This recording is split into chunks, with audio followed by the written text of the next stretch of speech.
Kang. Aku ki atiku saiki rumangsa ayem. Rumangsa tentrem. Sakwise aku dadi bojomu. Ngaku wae kok. Ning aku siji sing tak pikir bendina ki lho, Kang. Apa? Mikir bab apa? Bab mbiyen rak kowe dipacaran anake dul kemen kae. Saben dina ning pojokan lho, pojokan omah ingak-inguk. Aku ora yo semelang to engko gek kowe kebencut meneh. Mbok wis rasah mikir kuwi, wong aku wis ora mikir kono, kakek ming masa muda. Ning tenan, sesuk upama kowe ketemu anake dul kemen, po anake sapa wae sing luwih ayu, sing luwih semok, sing luwih enom, ora kepencut to, Kang? Ora. Tenan? Aku mbok kok gaweke jamu Lambang Sari. Ah wong wingi pegel kabeh awakku. Wingi wis tak gaweke nduk bebek ora ming loro, 3 lho, Kang. Nduk bebek 3 tak ombe tak tambahi nduk banyak 6. Ya ming wareg tok ki. Apa mergo kokean gawean ki ya manten anyar. Mula saiki to, Kang. Awake dhewe iki rak ya wis pirang-pirang sasi dadi bojone. Ya sak madya wae to.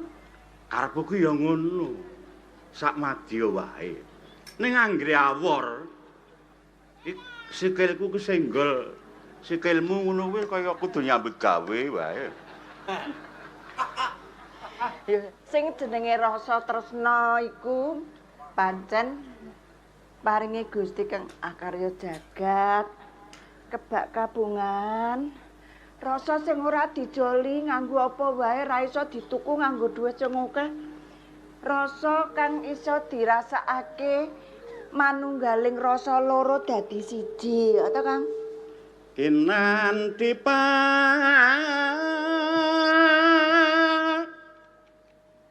nglipur wuya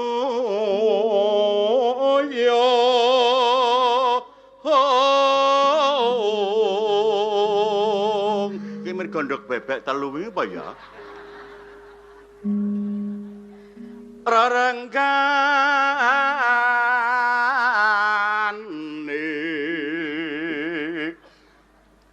prawan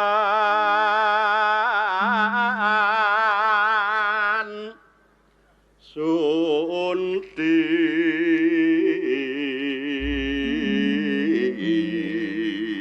aku ndak krungu swaramu ngene iki njur pating trecep rasane atiku. Aku ki anggere weruh tapihmu semampir ngono ya wis ting trecep kok.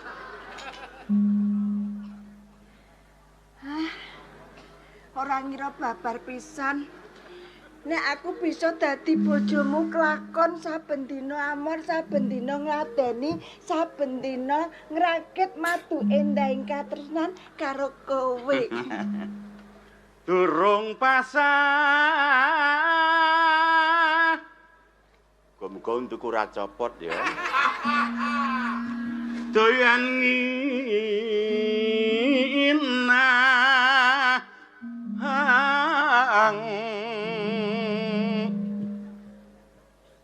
kabeh pinjung hamantesi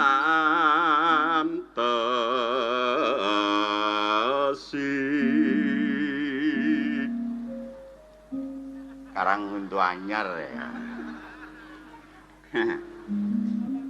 Mindah boyo yen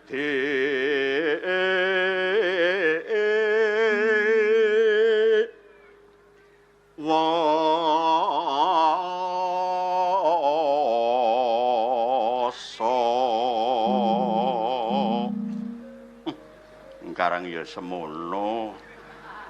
Ya awakmu seger. Ora ngilang-ngilangke to. Bumi. Langit. Gunjang ganti.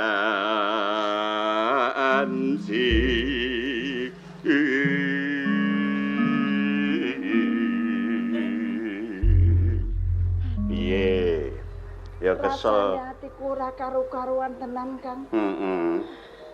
Kaya ngene rasane wong bebrayan sing kebak rasa tresna. Bebrayan kudu pawitane tresna karo tresna to, Kang. Wes bejane awak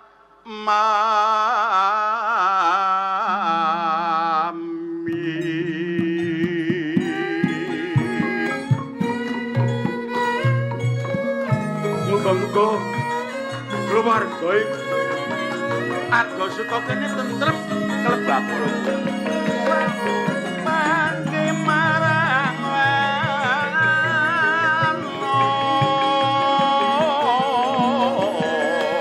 yo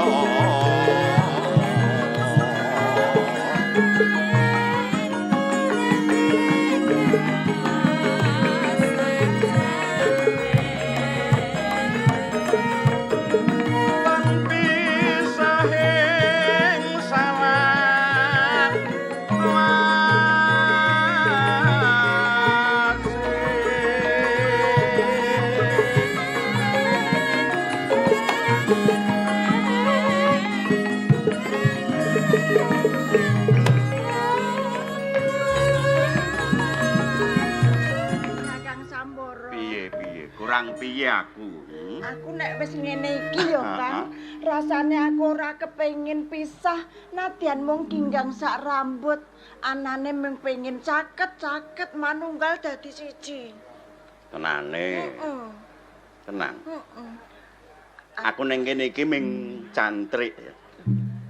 Baturmu sekawir ngono. Iya ning nyatane saiki kowe dadi bojoku, calon sing arep nguripi aku, ngayomi aku, pati uripku tresnaku ming kanggo kowe lho Kang tenan. Tuh mesti nyemprot hiduku. Iki lho. Kaning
Lambang Sari. Piye, Kakang? Wis dadi bejaku. Aku karo kowe pancen wis ginaris kudu urip bebarengan. Iya, Kakang. Tak jaluk ya Lambang Sari. Iya. Nggonmu tresna marang aku. Aja nganti luntur. Ora.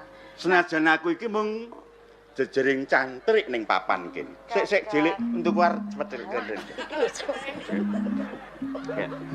Percaya to, Kang? Piye? Latihan akeh priya sing bagus, sing gagah piteksa, sing tansah nresnani aku. Iya. Ning nyatane aku mung kanggo kowe, tresnaku mung kanggo kowe. Nyatane aku bebrayan karo kowe. Muga-muga wae ya, Kakang. Iya. Mangun brayanku karo kowe bisa langgeng, bisa antut runtut nganti tekan sesa nek aku tuwek teklek ompong peret, kowe tetep tresna. Insyaallah. Aku bakal ngugemi marang kesaguanku. Nyipta keluarga Bagya Mulya, keluarga kang sakinah mawaddah warahmah. Kaya bapa begawan nek ngendika.